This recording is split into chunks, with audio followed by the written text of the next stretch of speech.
नमस्कार विद्यार्थी मित्रांनो, स्वागत आहे तुमचं लर्न विथ साई या युट्यूब चॅनलमध्ये. आज आपण नवोदयमध्ये विचारणाऱ्या प्रश्नावर किंवा स्कॉलरशिपमध्ये विचारणाऱ्या प्रश्नावर आणि कोणत्याही एमपीएससी असतील यूपीएससी असतील अशा परीक्षेमध्ये विचारलेल्या प्रश्नावर चर्चा करण्यासाठी तुमच्या समोर आलो आहे. त्यामधील एक प्रश्न असा आहे की जर समजा आपल्याला नैसर्गिक संख्येची बेरीज विचारली, काय विचारली त्यामधील असा प्रश्न आहे बघा.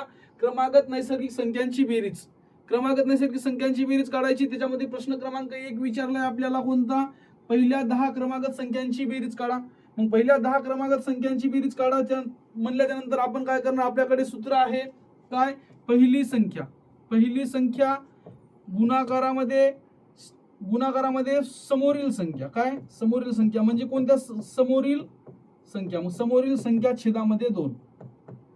काय करणार, पहिली संख्या गुणाकारामध्ये समोरील संख्या छेदामध्ये 2 म्हणजे कसं, तर आता बघा आपल्याला विचारलंय पहिल्या 10 क्रमागत संख्यांची बेरीज काढा. पहिल्या 10 क्रमागत संख्यांची बेरीज काढा म्हणल्याच्या नंतर आपण काय करणार, आपल्याकडे पहिली संख्या कोणती आहे 10, म्हणजे या 10 संख्यांची आपल्याला काय करायला सांगितलंय, दिलेली जी संख्या आहे त्या संख्येची आपण काय करणार, समोरील संख्येसोबत गुणाकार करणार. म्हणजे 10 गुणाकारामध्ये 11 छेदामध्ये 2, छेदामध्ये 2 केल्याच्या नंतर आपण याच्यामध्ये काय करू शकतो, 2 पद्धतीने सोडू शकतो. सुरुवातीला काय करू शकतो आपण, 10 गुणाकारामध्ये 11 म्हणजे 10 गुणाकारात 11 केलं तर पहा काय येतं, 11चा पाडा 10 पर्यंत म्हणलं 11 10 110 छेदामध्ये 2. आपण या संख्येला काय करणार, भाग देणार. भाग दिल्यानंतर काय, बे 1 बे बे पंच 10 उरला 1 बे पंच 10 म्हणजे काय होणार, 55 उत्तर येणार. बरोबर.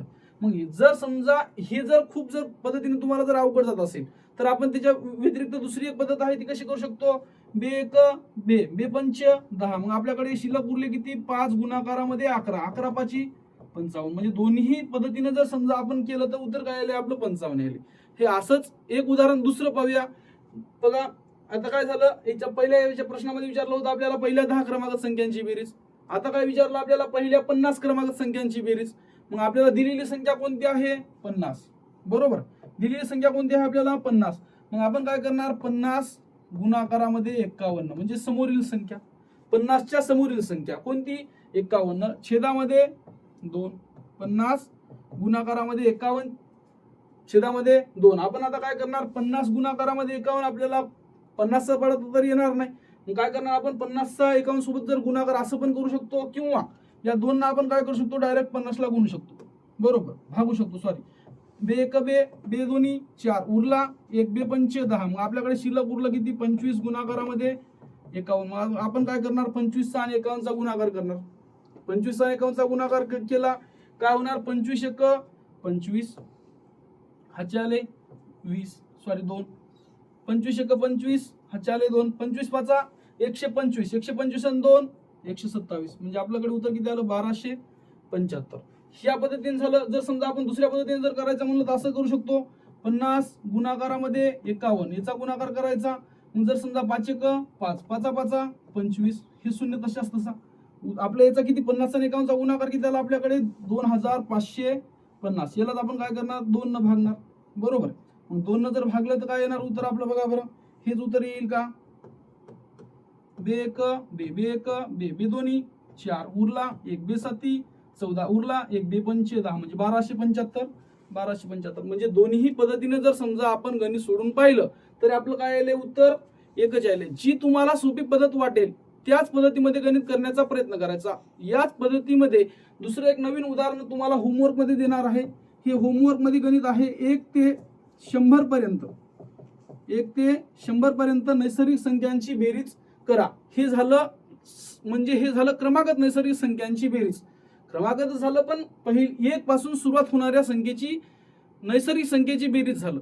पण असं जर समजा आपल्याला नवीन प्रश्न विचारला, असा कोणता प्रश्न विचारला, जर समजा मधूनच सुरू होणाऱ्या क्रमांक संख्येची बेरीज जर विचारलं तर आपण काय करणार. बरोबर प्रश्न आहे. असा पण प्रश्न येऊ शकतो की आता आपल्याला 1 पासून सुरुवात न होता 5 ते 12 पासून सुरू होणाऱ्या नैसर्गिक संख्या किंवा 5 ते 12 पर्यंतच्या नैसर्गिक संख्यांची बेरीज काढा. मग असं जर प्रश्न आला तर आपण काय करणार, मग याच्यामध्ये आता सुरुवातीला काय करावं लागेल आपल्याला, 5 ते 12 मध्ये नैसर्गिक संख्या किती ते पाहावं लागेल. ते पाहिल्याच्या नंतर त्याचा आपल्याला आणखी पुन्हा सूत्राचा उपयोग करून गणित सोडवावं लागेल. पण त्यापेक्षा एक सोपी ट्रिक आहे. ओके, मग आपल्याला काय प्रश्न विचारलाय 5 ते 12. मग 5 ते 12 म्हणल्याच्या नंतर काय करायचं, 5च्या पाठीमागची संख्या कोणती आहे, 5च्या पाठीमागची संख्या 4 म्हणजे 5 आणि 4चा काय करणार आपण गुणाकार करणार. ओके, 5 आणि 4चा गुणाकार किती? 5 चोक 20, 5 चोक 20. त्याच्यानंतर ओके 5 चोक 20 त्याला काय करणार आपण 2 न भागणार, बरोबर. किंवा असं या पद्धतीने सुद्धा करू शकतो. कसं? आपण 5च्या पाठीमागची संख्या कोणती आहे? 4. मग आपण काय करणार 5चा आणि 4चा गुणाकार करणार छेदामध्ये 2, म्हणजे 5 एक 5, 2 एक 2 दोन्ही 4, 5 दोन्ही 10. याचं उत्तर किती आलं? 10 आलं. इथपर्यंत झालंय. ठीक, हे झालं 5च्या पाठीमागची संख्या. कोणती? पाठीमागची संख्या.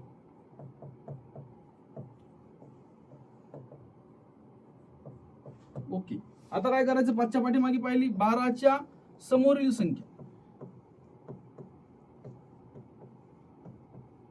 5च्या पाठीमागची संख्या आणि 12च्या समोरील संख्या. मग काय करणार आपण? 12च्या समोरील संख्या कोणती?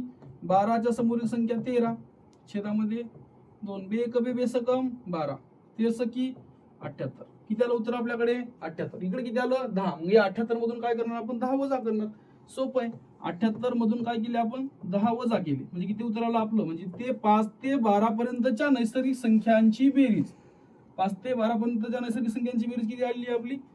78 आली. ओके, असंच आपण दुसरं एक समजा एकाच व्हिडिओमध्ये जर समजा तुम्हाला समजत नसेल तर दुसरं एक नवीन आहे प्रश्न बघा. नवीन प्रश्न काय सांगितला? 12 ते 25 पर्यंतच्या नैसर्गिक संख्यांची बेरीज.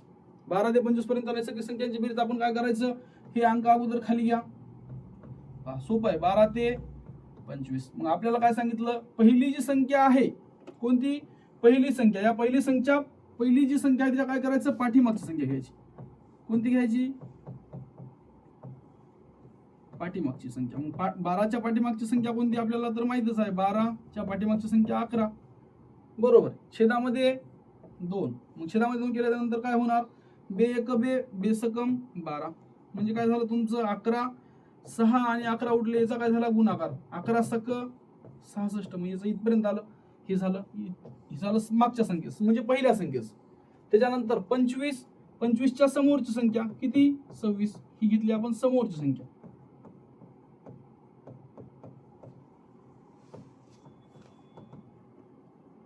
समोर संख्या छेदामध्ये 2, 2 एक 2 व्यतिरिक्त 6. म्हणजे आपल्याकडे काय उरलं? 25 गुणाकारामध्ये 13.